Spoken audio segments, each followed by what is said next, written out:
Okay, so before I start, I have an announcement. There was a bug yesterday in my correction of exercise question 3, maybe, with a dependence on log x1, which disappeared. So the correction that I did is flawed. So I can tell you the bug. I assume that xn is 0, and that's true only at the first iteration of the process. So if you at the next round, xn is not 0 anymore. And I did this simplification in the proof. So the correct bond is the one of that was announced in the exercise, and it's indeed n cube log x1. The proof strategy is similar, but you need to tweak it a little bit so that it's actually correct. If you do it experimentally, you see the dependence in log x1 very clearly, even for n equals 3. So it's reassuring. Okay, so, and if you have a solution to the second part of the same question, I'm very happy to hear about it. Okay, so now I'm going to talk about the learning with errors problem.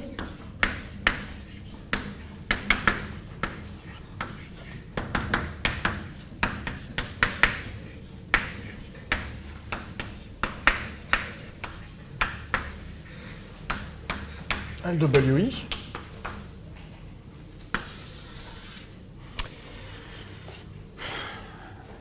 Okay, so this was introduced by Regev almost 15 years ago.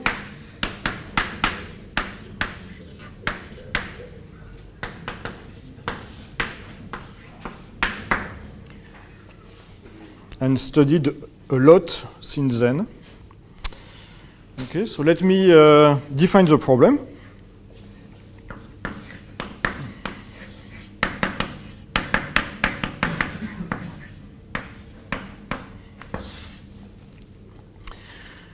Okay, so before I define the LWE problem itself, I define an LWE distribution. So, okay, so I have a few parameters. N, which is at least 1. Q, which is at least 2.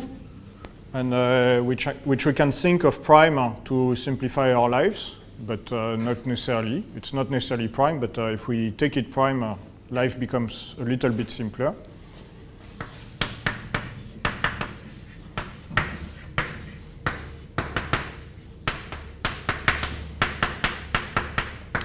And alpha, which is somewhere in 0, 1, which is called the okay, so n is the LWE dimension, Q is the LWE modulus, and alpha is the so-called error rate.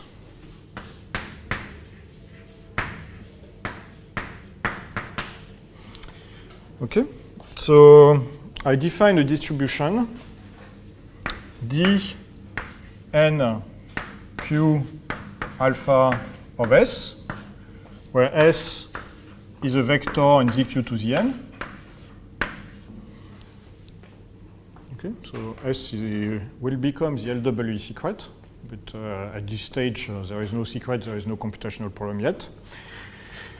Okay, so what is this distribution? It's the distribution obtained by the following process.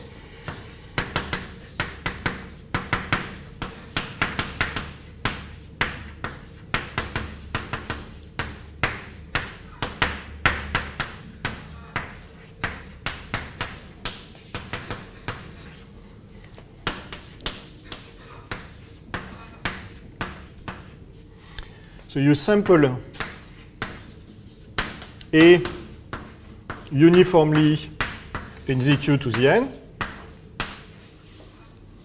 Okay. You sample E from some error distribution, which we can take, for example, to be d alpha q rounded to the nearest integer. Okay, so I'll comment on this in just a sec. So for the moment, it's just abstract. Just assume it's an integer. You compute B equal A inner product S plus E. and you output AB in ZQ to the n times ZQ. Okay. So E is the error here. Okay, so what is this distribution alpha Q? So this is a real line. This is 0. And d alpha Q will just be the Gaussian. The Gaussian distribution of center 0 and of standard deviation alpha times Q. So that's d alpha Q.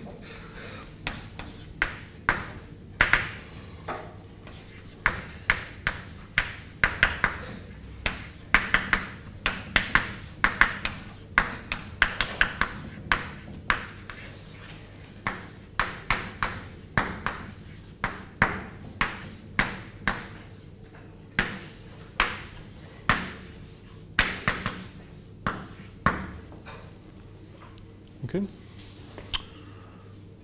And the rounding to nearest of d alpha q is obtained by sampling a real from d alpha q and then rounding to the nearest integer.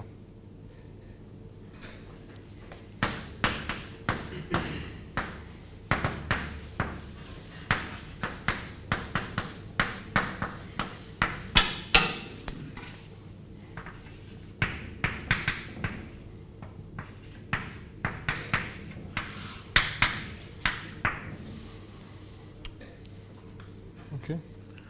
So the specific choice of this distribution doesn't matter too much for what I'm going to do today.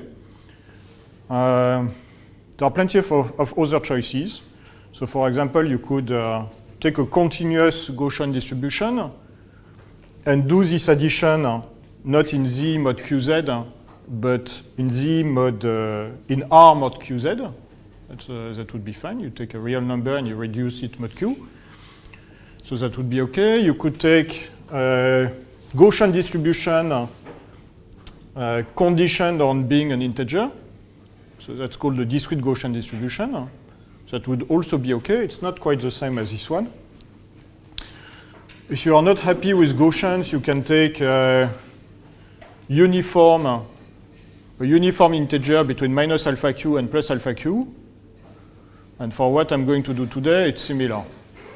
So what really matters is that it's spread of size of magnitude up to alpha q,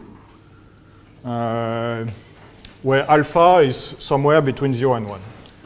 So when alpha is close to 0, well, the samples that I get are very close to 0.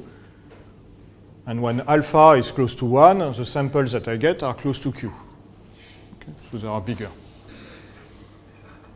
Okay, so far so good.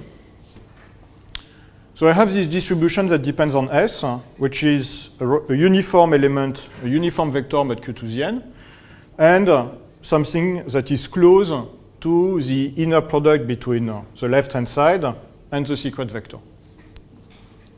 Okay, so it's a noisy inner product with S.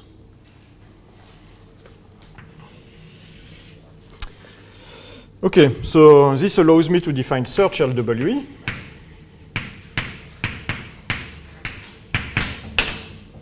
With parameters n, so what did I say? Q and alpha.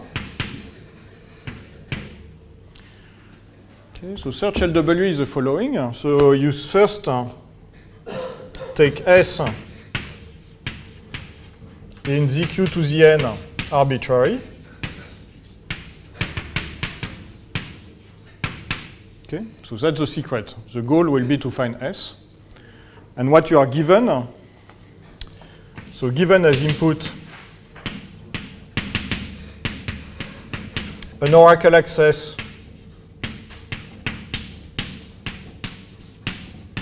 to d n q alpha of S. Okay, so I'm given as input an oracle access to this sampler. The goal is to find S.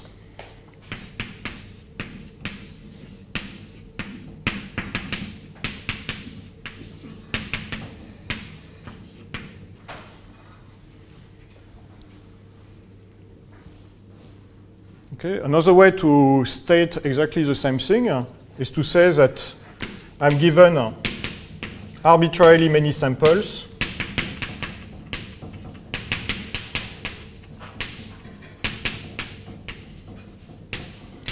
of the form AI BI equal AI inner product S plus EI, always for the same S.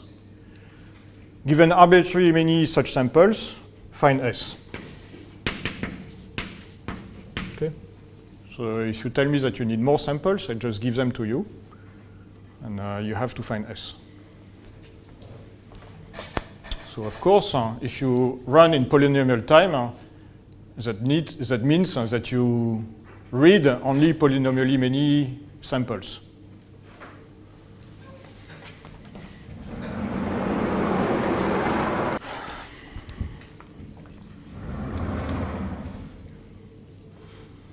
Okay, so in terms of search LWE, we would be happy with an algorithm that succeeds for every S with non-negligible probability over the samples and its internal randomness. Okay.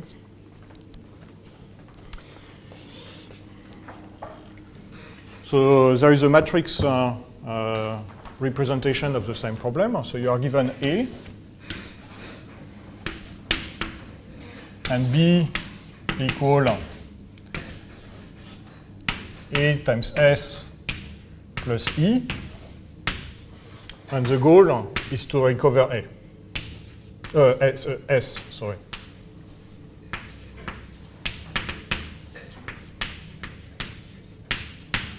Okay, so where A is uniform but Q has n columns,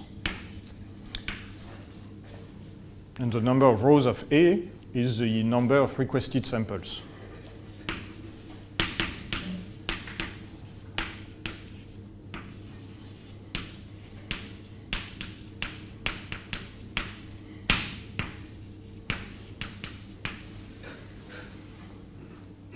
Okay, so you can view this as a noisy, overdetermined linear system of equations where you are guaranteed to have a solution.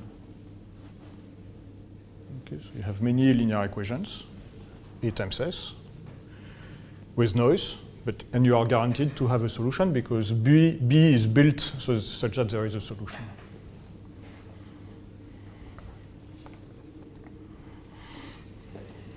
Okay, so that's the search version of LWE. Now there is a decision version, or a distinguishing version.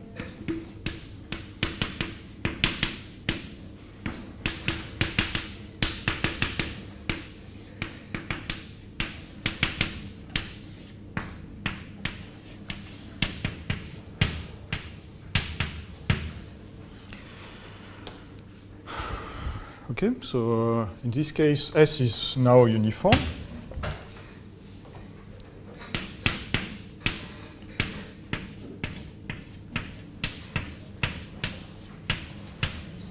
It's average case over S. Okay, and I'm given access, oracle access to either a sampler from D of S or a sampler from U, from the uniform distribution. And I have to tell whether my oracle is giving me D of S samples or uniform samples. Okay. Given oracle access to D n Q alpha of S or a uniform in ZQ to the n times ZQ oracle, tell in which situation we are.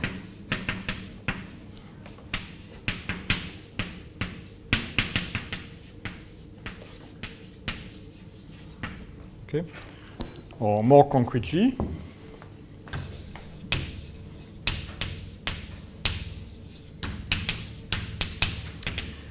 we are given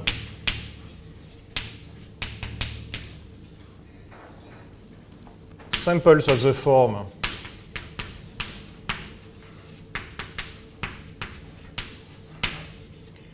AI inner product S plus EI,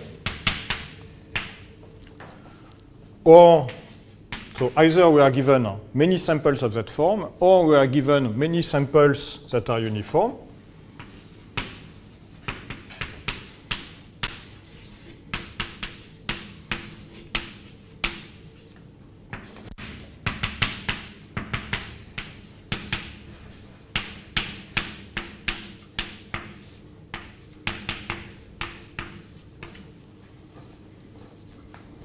And I have to tell whether I'm on the left or on the right.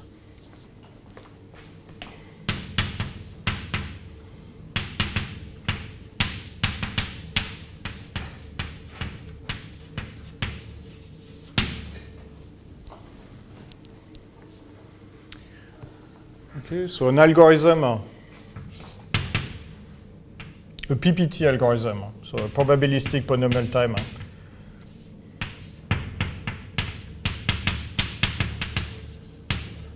Algorithm A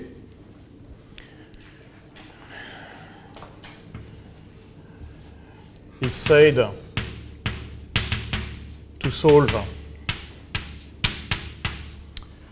decision LWE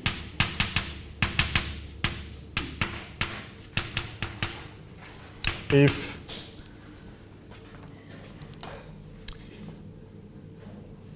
the probability over S that A succeeds is at least 1 over poly, 1 over n to the C1. Okay, so with non-negligible probability over the choice of S, it will succeed in distinguishing. And what does it mean to distinguish? It means that the probability over the samples and the randomness of A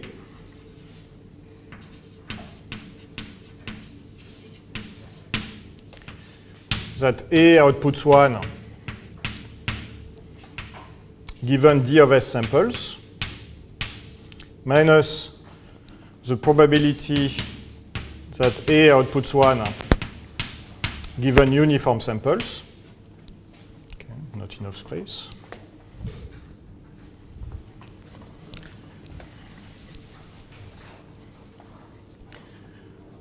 So we say that A distinguishes if the differences between these two probabilities is non-negligible. 1 over n to the C2 is at least 1 over n to the C1.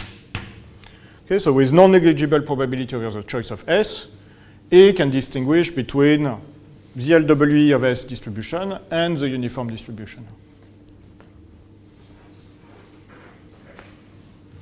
For some C1 and C2.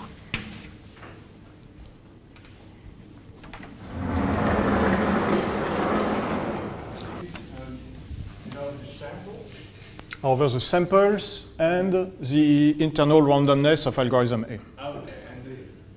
Because A can also sample random bits internally. The choice of S. The uniform choice of S.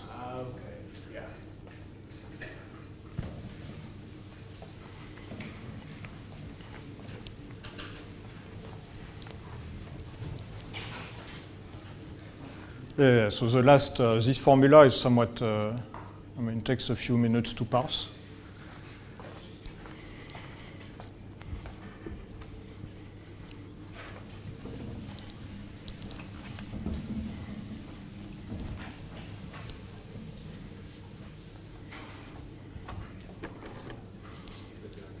A more compact way to say it, if we forget about the arbitrary number of samples, if we limit the number of samples, a more compact way to say it would be to say that the distribution AS plus E is computationally indistinguishable from A uniform, AB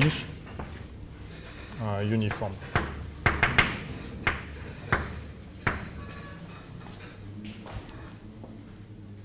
Where A is uniform, S is uniform, and E is small. Okay, so for practical purposes, this is often sufficient.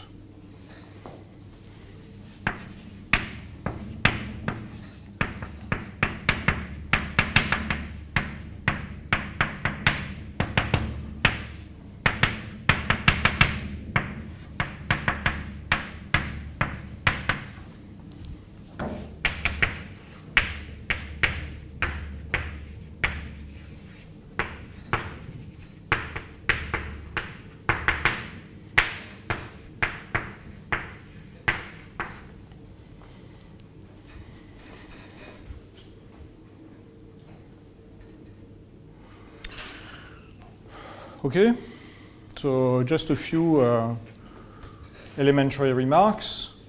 The harness, it's expected that it grows with n. It should also grow with q. And it decreases when alpha increases. So why? So think of alpha being 0. And maybe the search problem. So if alpha is 0, E is 0. And then you are given A and A times S. By linear algebra, you can recover S. Okay, so the problem is easy. When E is more than 1, actually, say of the order of square root 10 times 1, then a Gaussian reduced mod 1 is just uniform. So if you take a sufficiently wide Gaussian and you reduce it mod 1, or if you take a Gaussian of standard deviation alpha q and you reduce it mod q, then it will be essentially uniform. So E will be essentially uniform mod Q. And if you add A times S plus a uniform which is independent of S, then it's just uniform. So when the noise is very large, the problem is trivially intractable because you have no information on S in A times S plus E. Okay, so when the noise rate is very small, trivially easy. When the noise rate is sufficiently large, trivially hard. And what we are interested in is the situation in between. Okay, so typical choice of parameters.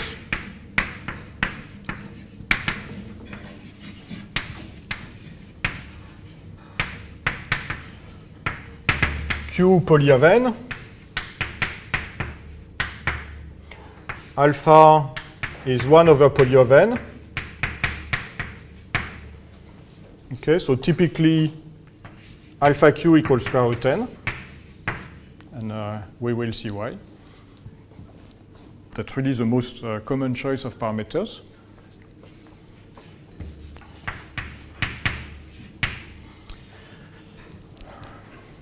And the number of samples is big O of n log q, usually. I mean, you can always think of more samples if you want, but that's a typical setup. And then the harness, the best known algorithm in this scenario.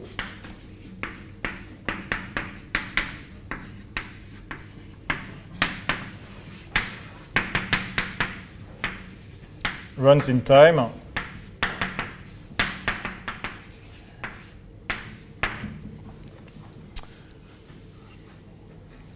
N log q divided by log square alpha to the n log q divided by log square alpha. Okay, so that resembles a lot the best known algorithm for SIS, where alpha is replaced by beta. And so if you can remember one, you can remember the other one. So let me give you this best known algorithm. Okay, so for distinguishing.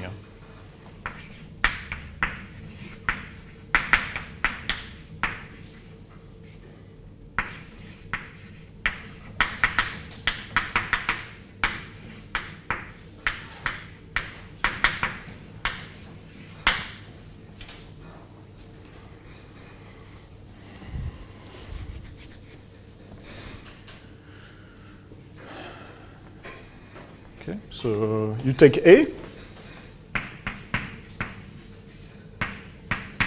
and you find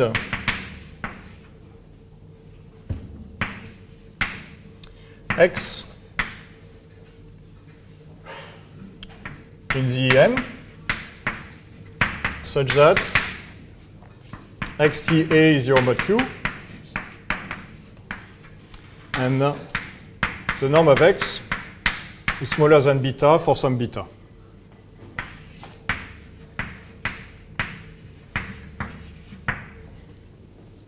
Okay, so basically you solve SIS with parameter beta. Okay, so why does it help? So this you can do in time n log q over log square beta to the n log q over log square beta.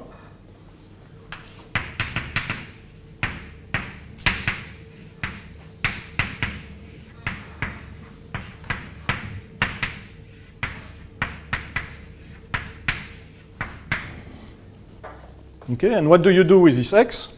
So x you apply to b. Okay, so you do xtb. Okay, and then you have two situations. If you are in the D of S case, xtb is xtas plus xte. But xtas, that's 0, because xta is 0. Okay, so in the first situation, it's equal to xtb, xte. Okay. And in the uniform situation, it's xtb.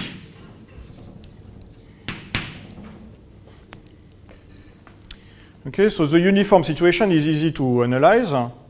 B is uniform, independent from A. So whatever you multiply it with, if it's not 0, it's going to be uniform mod Q.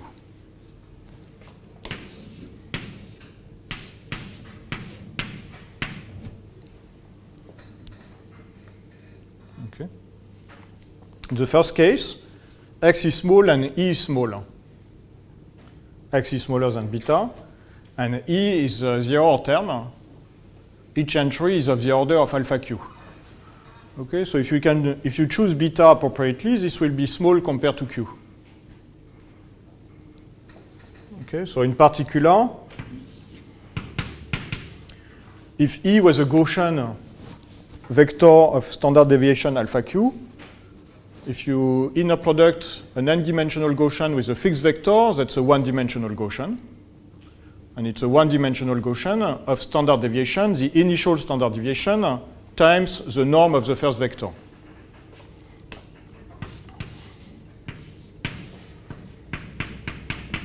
Okay, so this is up to d alpha q not being the same as d alpha q.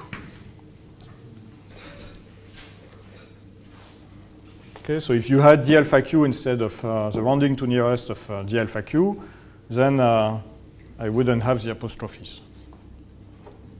Okay, but if you want to play with it, you can bound the difference, and it's going to be of the order of norm of x, which is anyway smaller than alpha q norm of x. So the error that you do by doing this is small compared to the term that you get here. Okay, so this is less than alpha times beta times q.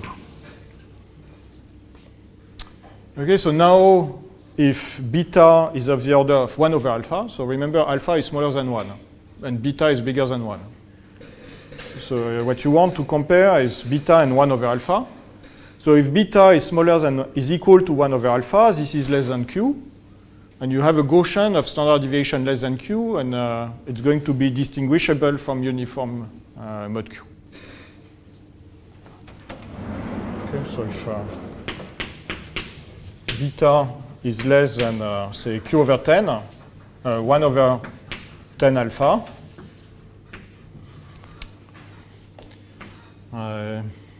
d alpha q norm of x has standard deviation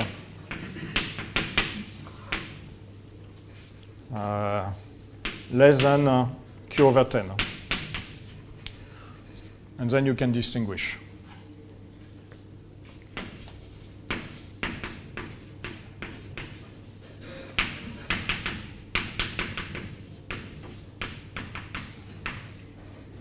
Okay, so one distribution is uniform at Q, the other one has standard deviation less than Q over 10.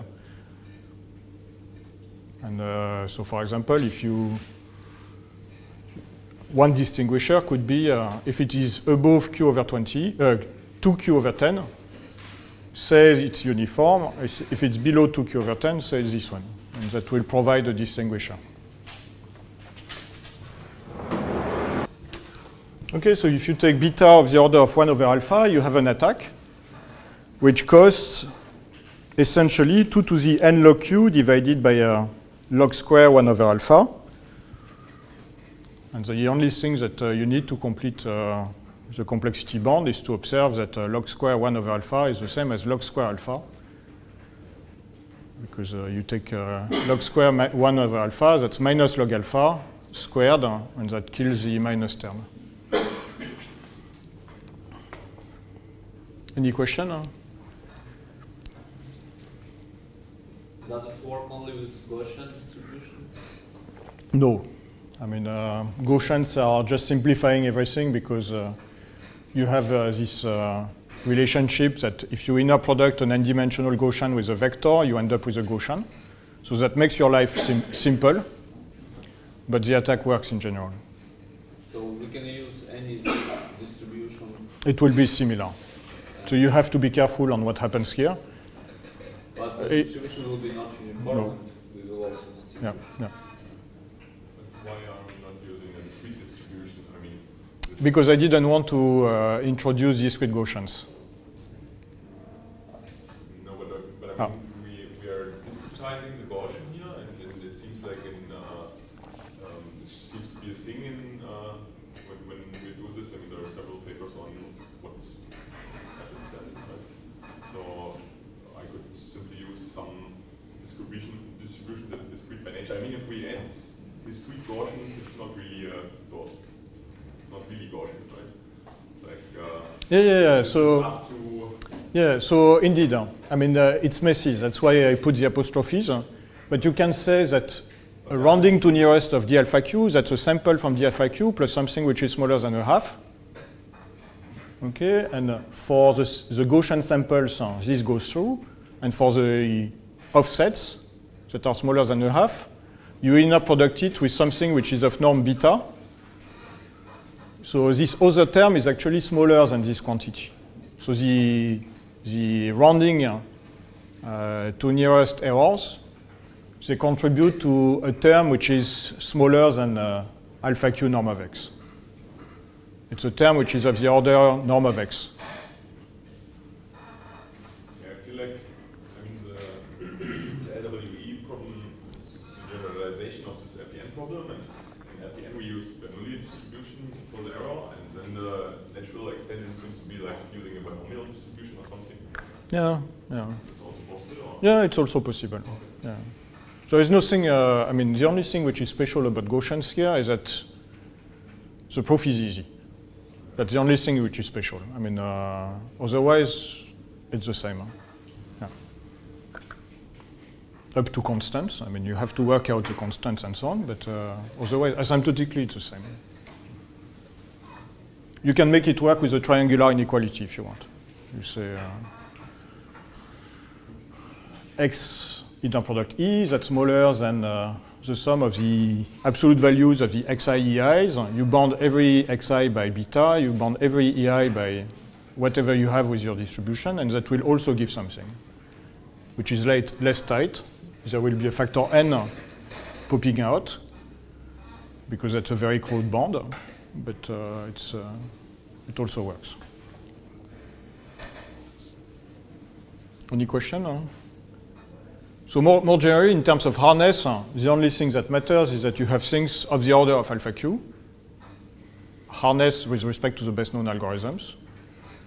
Gaussians are helping for technical reasons.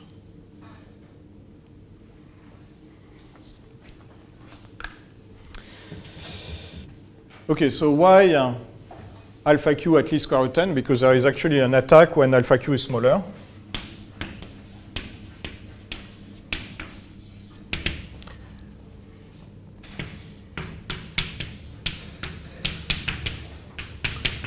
In time 2 to the alpha q square. Okay. So if you don't set alpha q to be at least square root 10, then you have a sub-exponential attack. It's relying on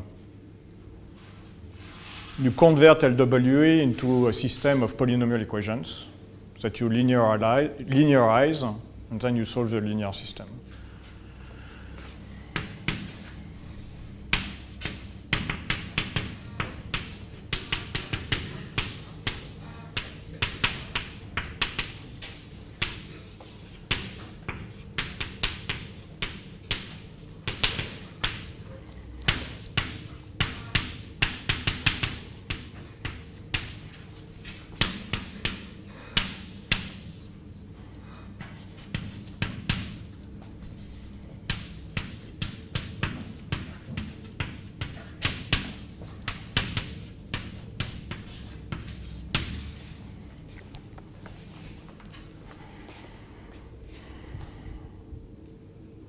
Okay, so I'm going to work on these two definitions. So we have a search variant, which is given an oracle access to D of S, find S. And we have a decision variant, which is for given access to either a D of S oracle or a uniform oracle, distinguish between the two oracles. Okay. So I'm going to show that these two definitions are equivalent.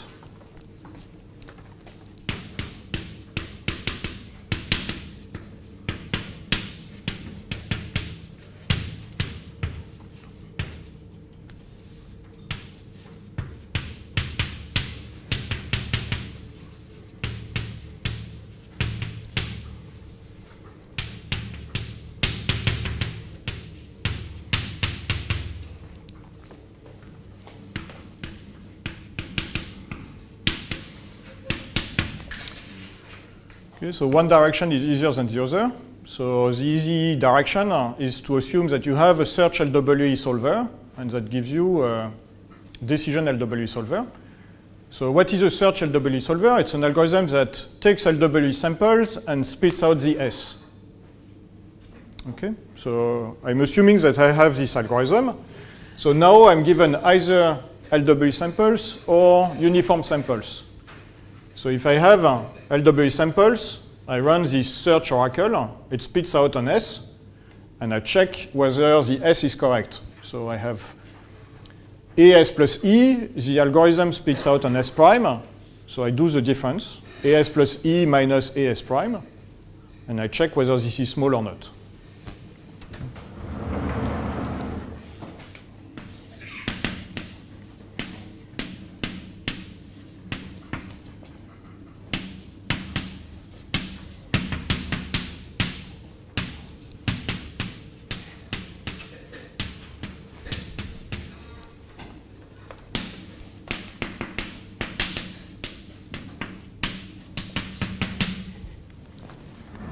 Okay, so you take the samples.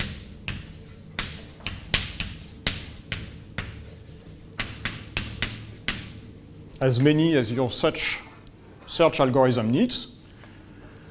Okay, so you take the samples, you run A, you get an X, an S, or an S prime.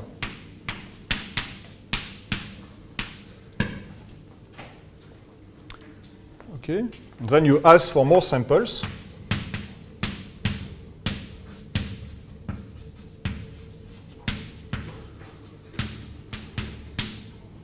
Which you can write as A prime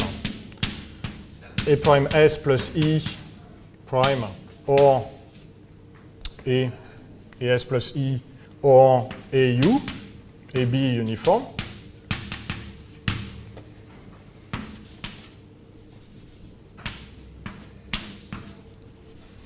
Okay, and then you check whether the solution output by A is correct. Okay, then you do B minus AS prime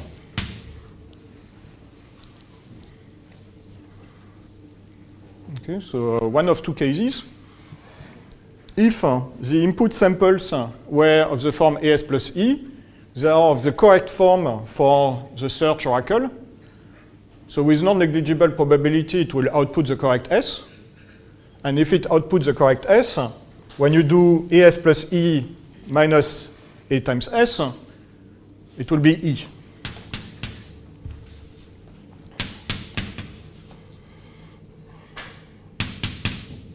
If in the LW case,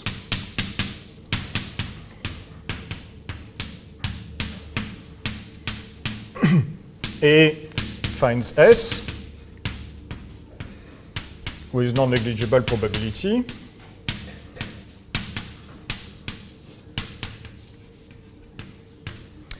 and B minus AS is just E, and it's small compared to Q.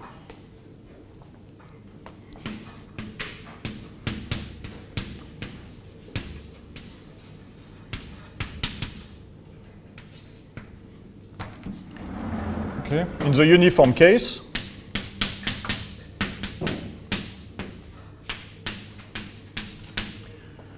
whatever the search oracle outputs, so we don't know what it outputs in this case. It's unspecified. It may even crash. In this case, we can say arbitrarily that S is 0. Okay, so whatever it outputs, for every S, for S output by A, B minus AS is uniform. Mod Q. Why? Because B is just uniform. Okay. Actually, it's uniform independent from A's view because these are new samples. Okay, so in one case you have small stuff mod Q compared to Q, and in the other case you have uniform samples mod Q. So you can distinguish. Okay, so given a search oracle, you can distinguish. So this is the unsurprising direction. The other direction is much more surprising because now we assume that we have an oracle that distinguishes, and we are to prove that it's sufficient to solve the search LWE problem, which is quite surprising because the distinguisher only outputs a bit. So it's an algorithm that outputs 0 or 1, and we are going to use this algorithm that outputs 0 or 1 to actually find S.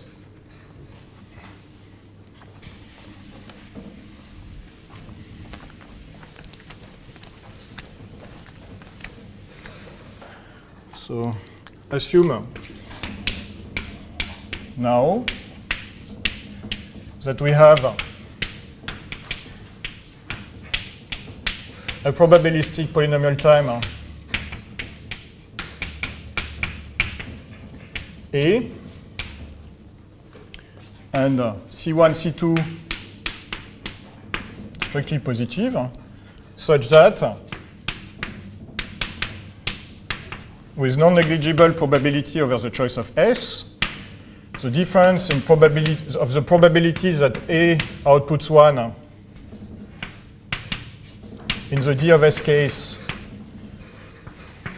and the probability that A outputs 1 in the uniform case. So this difference of probabilities should be non-negligible so that we have a distinguisher.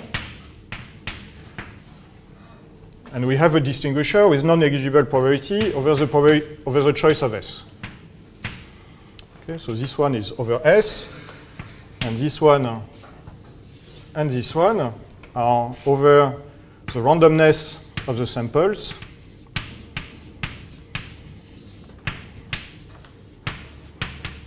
and the randomness of A.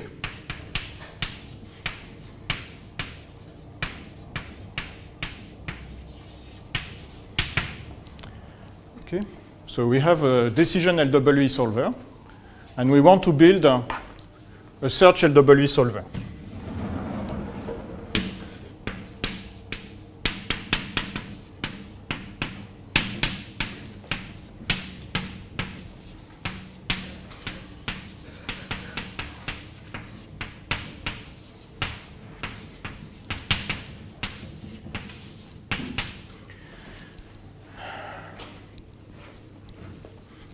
Okay, so one of the differences between decision LWE and search LWE, as I defined them, is that one is average case over S, and the other one is worst case over S.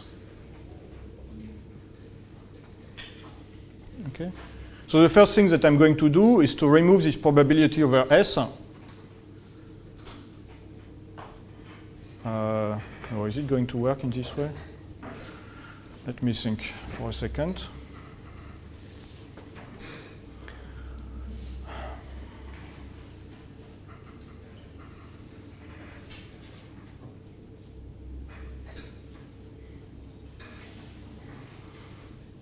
No, I'm going to do different. I'm going to first assume that the distinguisher is perfect for the good S's. Okay. So consider a good S. Okay. So a good S is an S such that I distinguish with advantage 1 over n to the C2. Okay.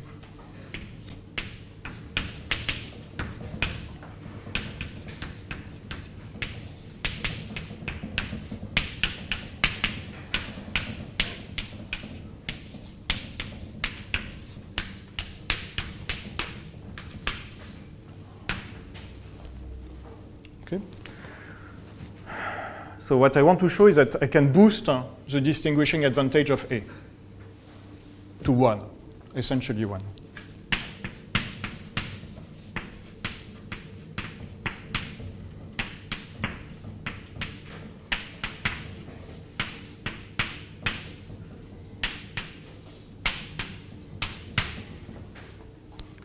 Okay, so how do you do that? You call A many times, and you do a majority vote. Okay, so let's assume that A requires T samples. You run A on T samples, you store the output, it's 0 or 1. Okay, then you run A again on T new fresh samples, you store the output, 0 or 1, and so on and so forth.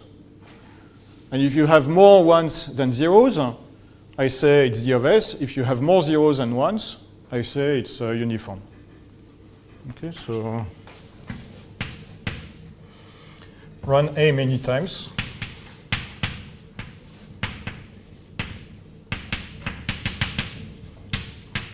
On fresh batches of samples.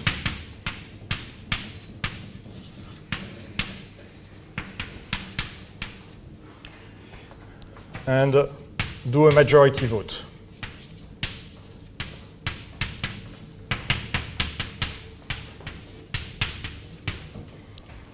Okay, so this you can show that if you repeat poly times, so this poly times is related to C2, you can boost the distinguishing advantage to exponentially close to 1.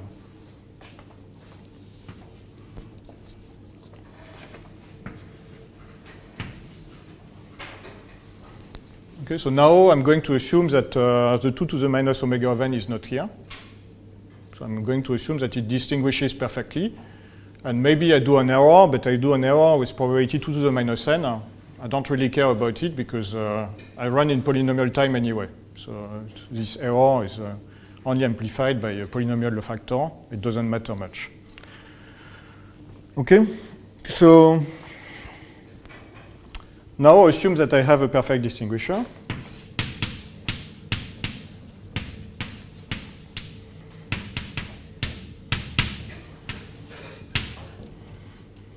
Perfectly distinguishes.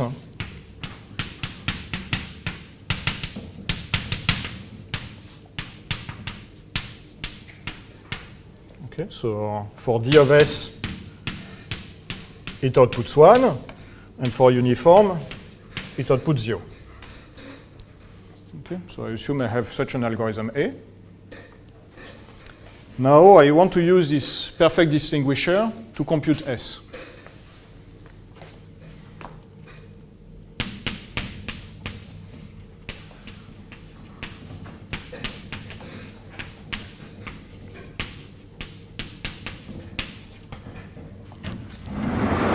Okay, so how do I do it? I'm going to show how to find S1. Okay. Given D of S samples, I will find S1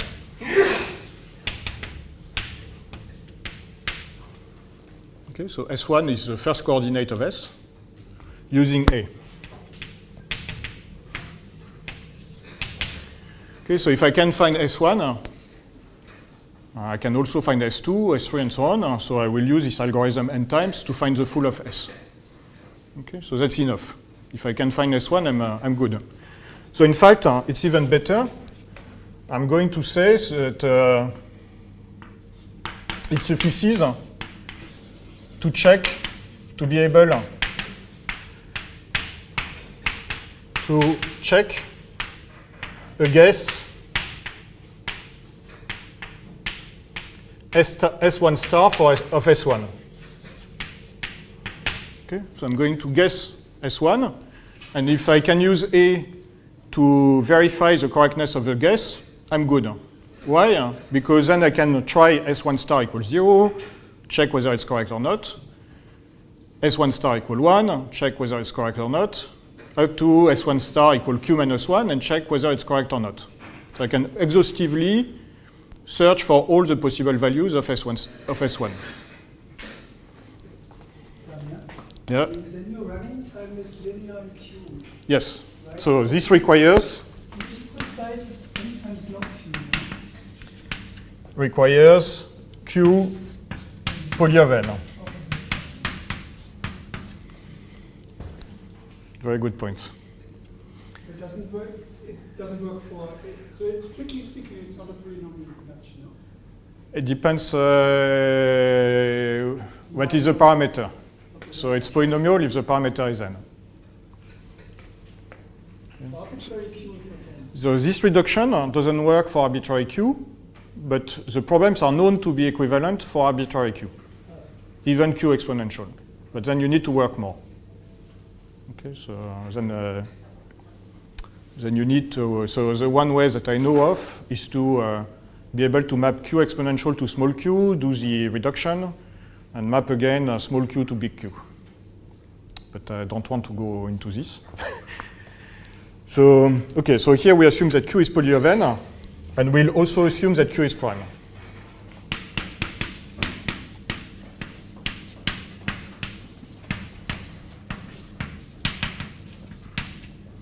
And this is also not needed to get the equivalence, but it's needed for this proof.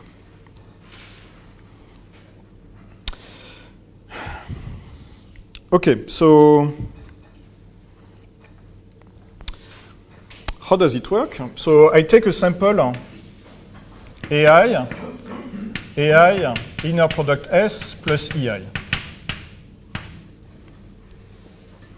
Okay. So what I'm going to do is to modify AI. So I modify AI and I try to modify the right-hand side accordingly. Okay. So this sample I map to AI plus the vector 1, 0, 0.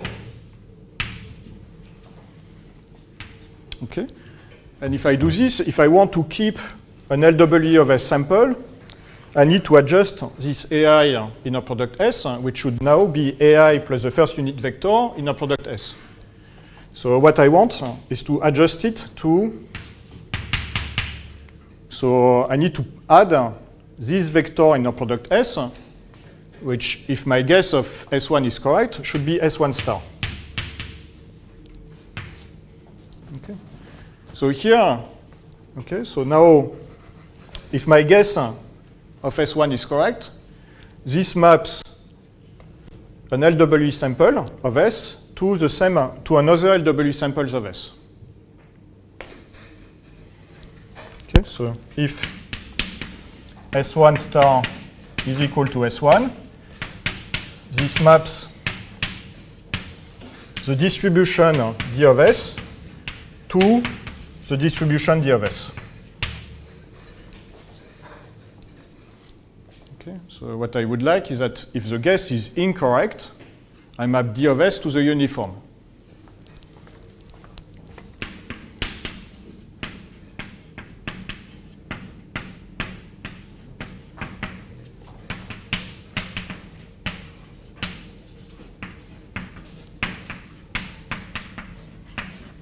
Okay, so for the moment it's not true. So I'm going to make it true. But why do we want it? Because, okay, so I have D of S samples. By doing this modification, and if my S1 star is correct, I map D of S to D of S. If S1 star is incorrect, I map D of S to uniform. And now I use my distinguisher. And my distinguisher, it will take these samples and tell me whether S1 star was correct or not.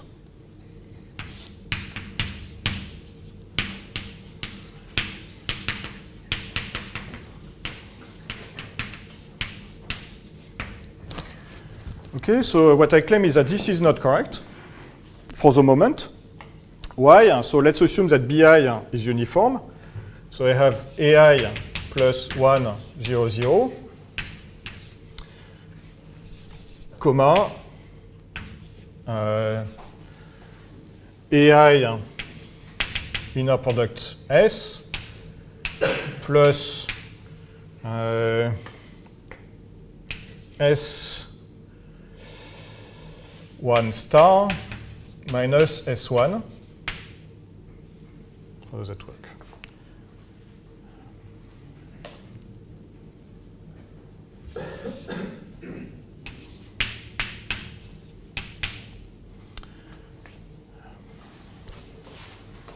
Ah.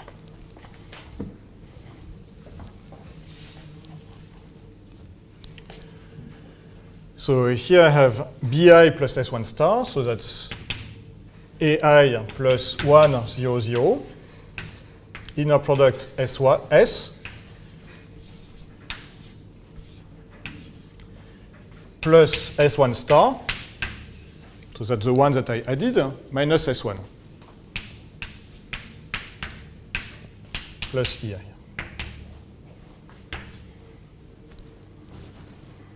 Okay, so this inner product S is AI inner product S plus S1 minus S1, so this is cancelled out, plus S1 star, this is the S1 star that I added. Okay? And it's not uniform. I mean, there is not enough entropy in here to make it uniform. This is not uniform independent of the left-hand side. Okay, so what do I do instead? I use the same trick, but instead of 1, I put U, where U is uniform.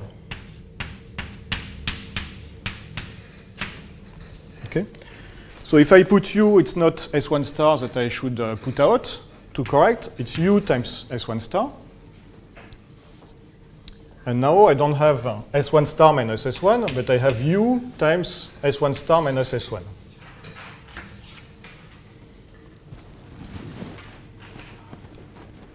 Okay, and this U helps me. So in the first case, S1 star is S1. So these terms disappears. So if S1 star is S1, this disappears, and it's just a proper D of S sample.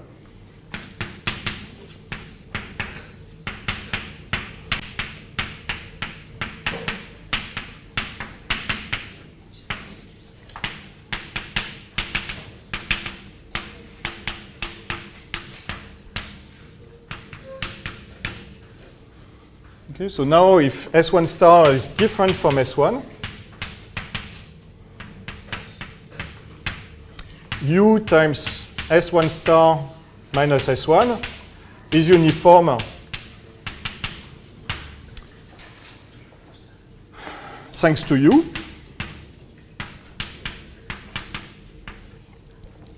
And I get a uniform sample.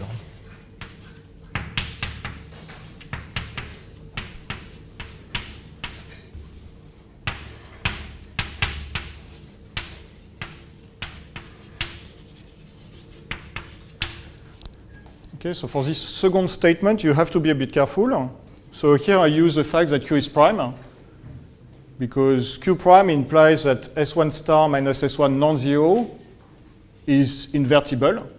So multiplying invertible by uniform gives me the uniform distribution. So this wouldn't be true if Q was not prime. Okay.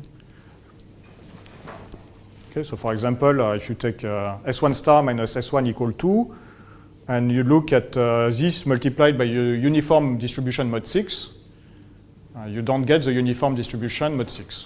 You will get uniformly among 2, 4, and 0.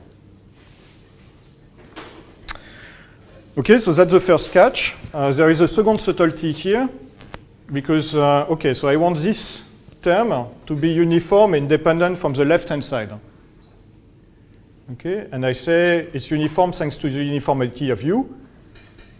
Okay, so U is also here and here now.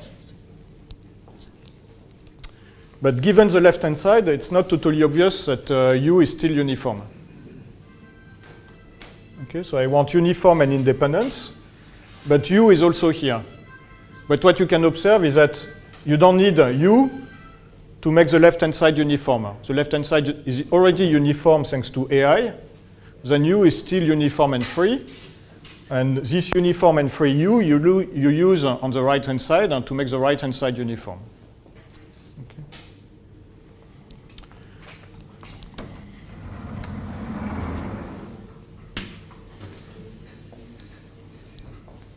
So far, so good. So now we have an algorithm that with non-negligible probability over the choice of S is able to recover S from D of S.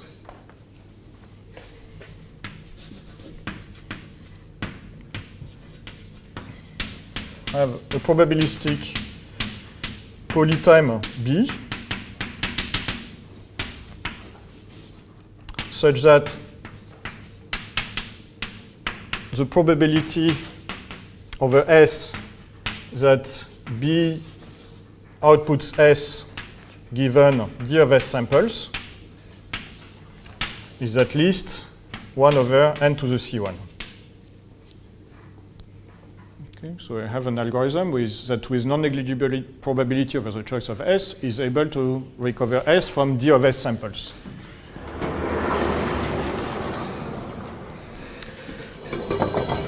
So now I want to use this B to solve search LWE.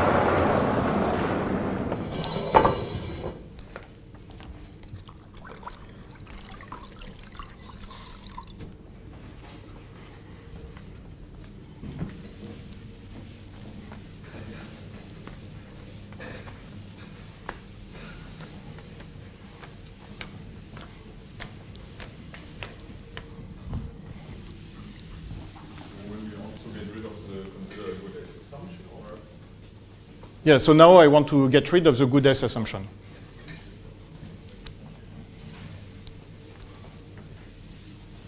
Okay, so for all the good S's, I'm able to recover S. And now I want to be able to recover S for all the S's. Okay, so how do we do that? So we have samples AI in a product S plus EI. And maybe the S is not good. Okay, so what I do is I sample a T uniformly in the Q to the N. And I map D of S samples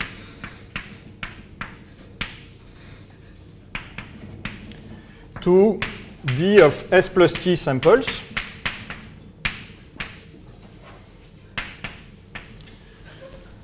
without requiring the knowledge of S. And I do this by just taking the BI, so this is BI, and adding AI inner product T.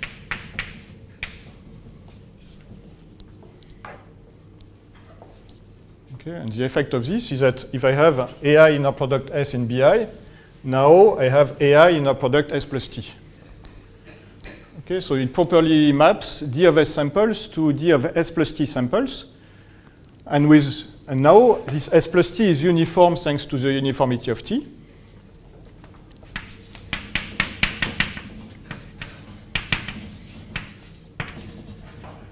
So with non-negligible probability over T, I can recover S plus T. B recovers S plus T with probability 1 over C1. B dt 1 over n to the C1. And once I have S plus T, I can just subtract T and I get S.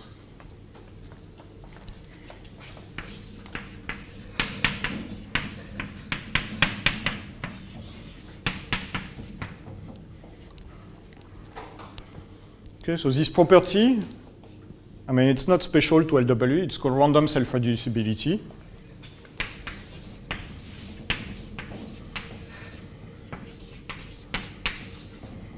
You also have it in the discrete log setting. You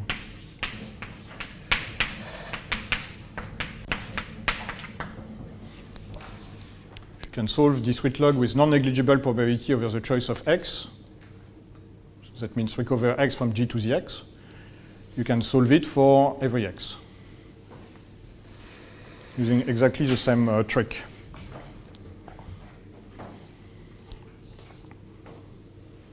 Okay, so this is it.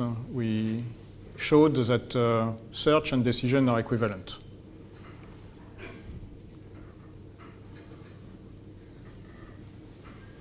Okay, so now I'm going to state what we know in terms of hardness of LWE with respect to lattices. So this is due to Regev 2005. Q prime smaller than poly of n, and alpha Q is at least square root n. So these are the assumptions. Any probabilistic poly time A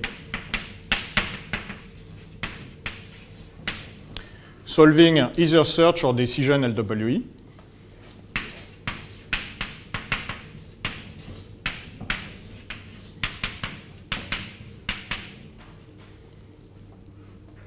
Okay, so because search and decision are equivalent, so it doesn't matter at this stage anymore. It can be used to build a quantum polytime algorithm B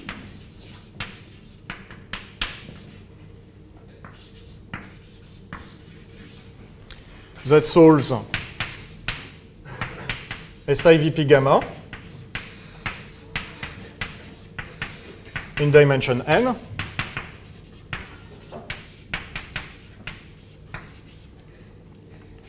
with gamma about n to the n over alpha, and when if alpha q is at least square root n, it's already here. Okay, so it's the same as for cis, except that in the case of cis, is we have an efficient algorithm A, we get an efficient classical algorithm B for SIVP. Here, this reduction is quantum. So that means if you have even an efficient classical algorithm for LWE, you only get a quantum algorithm for SIVP. Okay. So it's of the same nature in terms of worst case, average case, but the reduction is not only worst case, average case, but also quantum. Okay, so all the remarks that I did on SIS also hold for this theorem.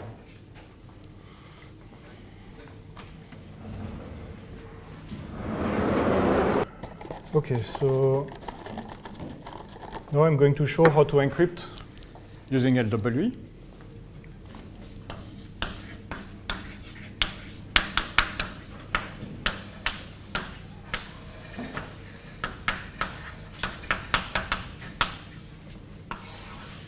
I will not start from LWE itself, but from a variant called Hermite normal form LWE.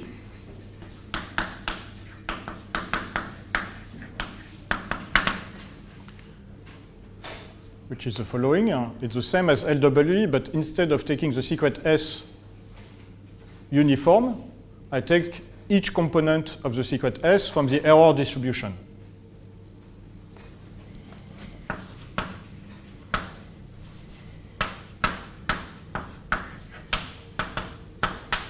But instead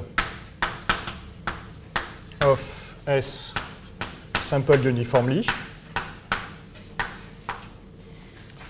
Take S sampled from the noise distribution. So it's true for any noise distribution, but here I write it for the noise distribution that I chose. Okay, so I can take S small, like the error terms. So it's equivalent to LWE.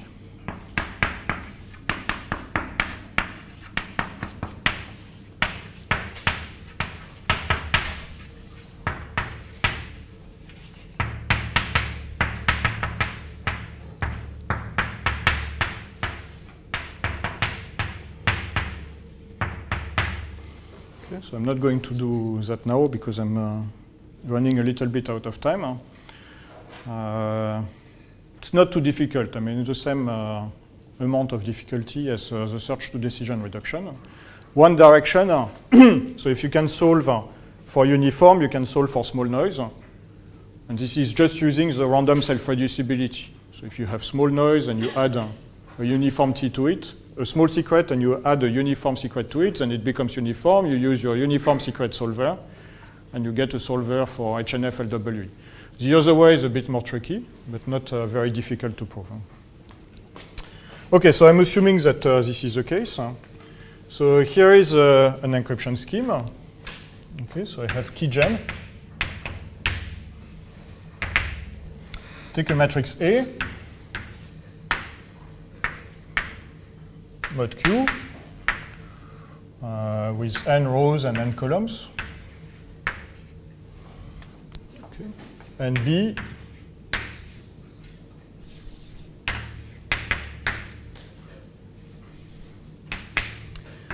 is A times S plus E, where both S and E are small.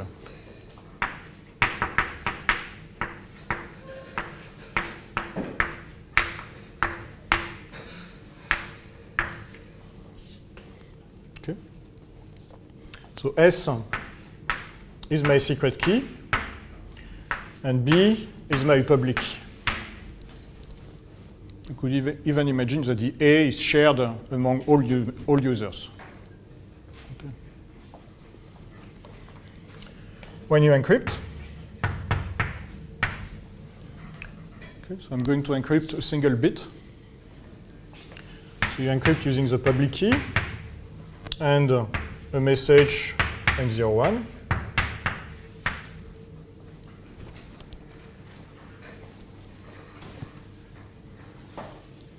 Okay, so how do you do it? You sample T and F from D alpha Q to the N, and F prime from D alpha Q. So plenty of new noise terms. And you compute C1, C2 equal T transpose A plus F transpose. So this is the C1. And the C2 is T transpose B plus F prime plus Q over 2 times M.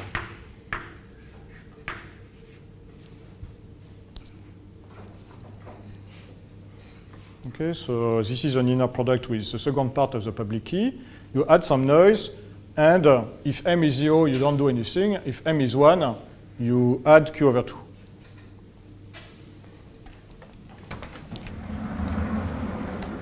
How do you decrypt? So you have the secret key S, and you have a ciphertext C1, C2.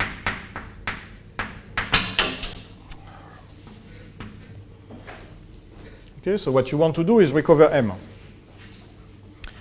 So the way you do it is to try to make C1 and C2 cancel out, at least the large parts. So here A is large and B is large. So you try to use your secret S to make the large components disappear. Okay, so how do you do that? You just remember that B is A times S. So if you multiply C1 on the right by S, you will create an A times S here that can be cancelled out almost with a B that contains A times S. Okay, so you do C1 S minus C1 S plus C2. Okay, so here you get TAS. Here you have TAS. So the TAS's, they disappear. And what is left is just a bunch of noise terms. Okay, so if you collect the noise terms, so you have a T inner product E coming from here. You have an F prime. You have another noise term, which is F inner product S. And the message term.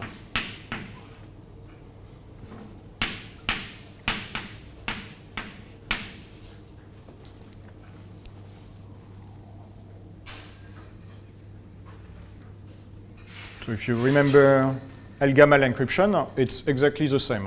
It's just an additive version of LGAMAL with some extra noise terms, but otherwise it's the same. You try to cancel out.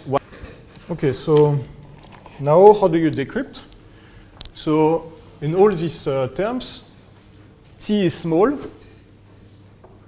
E is small, it's a noise term, F prime is small, it's a noise term, F is small, it's also a noise vector, S is a small secret, it's also small. So all these 5 quantities, T, E, F prime, F, and S, they are small compared to Q. Okay, then now you do some kind of combination with them. It's still somewhat small. Okay, so in particular, so what is it? TE plus FS plus F prime. That's it. Just using the triangular inequality. Okay, so it's at most, here I have n terms, 1 term, so 2n plus 1. And the largest terms are products. So samples from D alpha Q. So a sample from D alpha Q, it's typically smaller than alpha Q square root 10.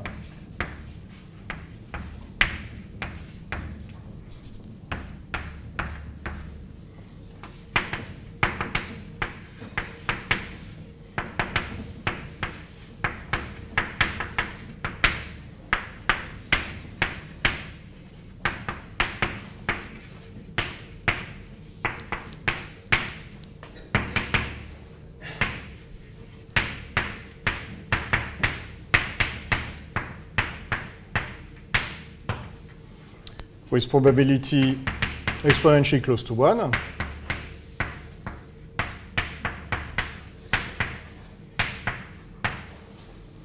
Why square root 10? Because the Gaussian decreases like exponential minus t square in the tails. So square root 10 helps you get the 2 to the minus n for the tails of the Gaussian. So it's smaller than alpha q square root 10, and you have at least 2 of them when you do the product. So for example, in T inner product E.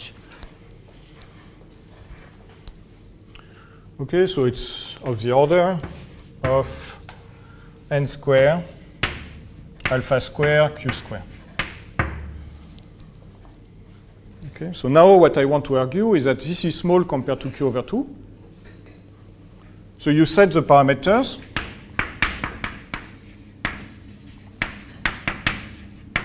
Such that n square alpha square q square is less than q over 10. Okay, so that gives you a condition. So it's not impossible to reach. Just remember that alpha is smaller than 1. So there is freedom in how to choose alpha. Okay, so typically alpha is chosen so that alpha q is square root 10. Remember, usually you set q and then you set alpha such that alpha q is square root 10. So this is n cube. So you just set q to be n cube. What? Why what? N squared, because I'm crude. Huh? I've done this square root 10, square root 10. No, I mean, all this can be improved. Huh? But, okay, so for example, Q equal 10 n cube, and alpha equal alpha q equals square root 10. Okay, that's one solution to the equation. Okay, so when that happens, this noise term is smaller than q over 10, and then you can decrypt, because if m is 0, your C1 inner product S plus C2 will be smaller than q over 10. And if m is 1, your minus C1 over S plus C2 will be within distance at most q over 10 from q over 2.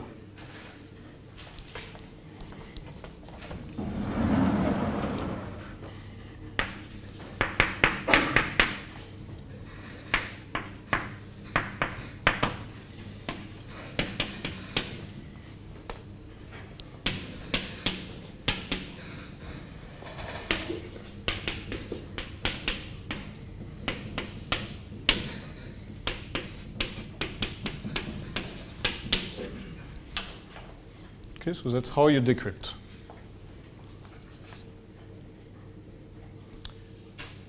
So far, so good. Huh? So now, why is it secure?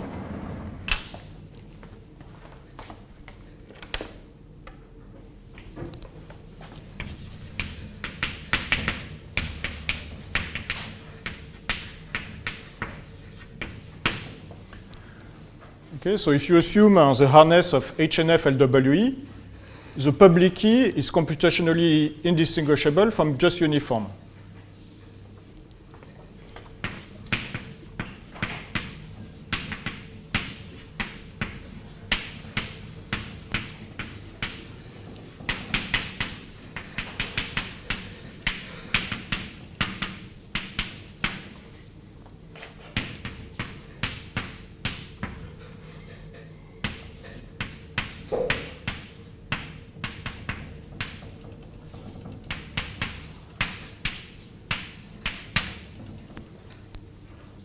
Okay, so now let's assume the public key is instead chosen uniformly, instead of like this. Then TTA plus FT and TTB plus F prime, if you turn your head, it's n plus 1 LWE samples.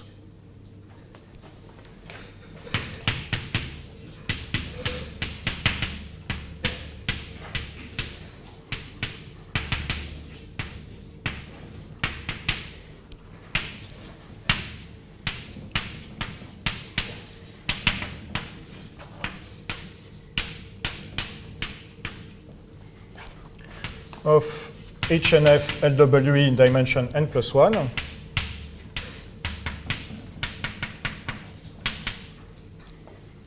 Because now you have n plus 1 samples if you turn your head.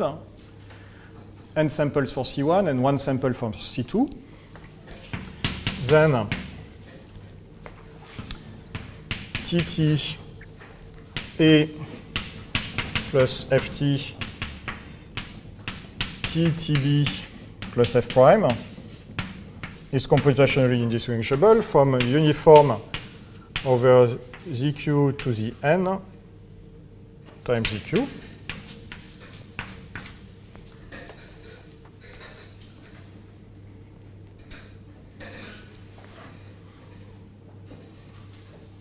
And now, so you have a distribution of TTA plus FT, TTB plus F prime, which is computationally indistinguishable from uniform, and you add to it Q over 2 times M.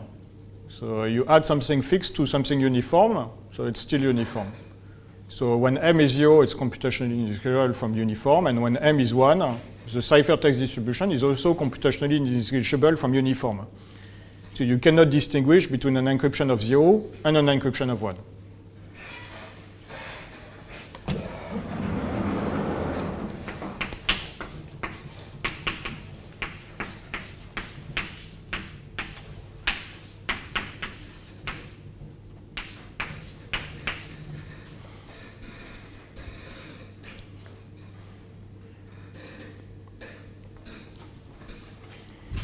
Okay. Any question? So I think I'm going to stop here. If you want to know more on how to use LWE and SYS to build crypto, a very good reference is the survey of Chris Peikert, which is called The Decades of Lattice-Based Cryptography. It doesn't contain all proofs, but it contains a lot of pointers to the proper references. So that's a very useful survey.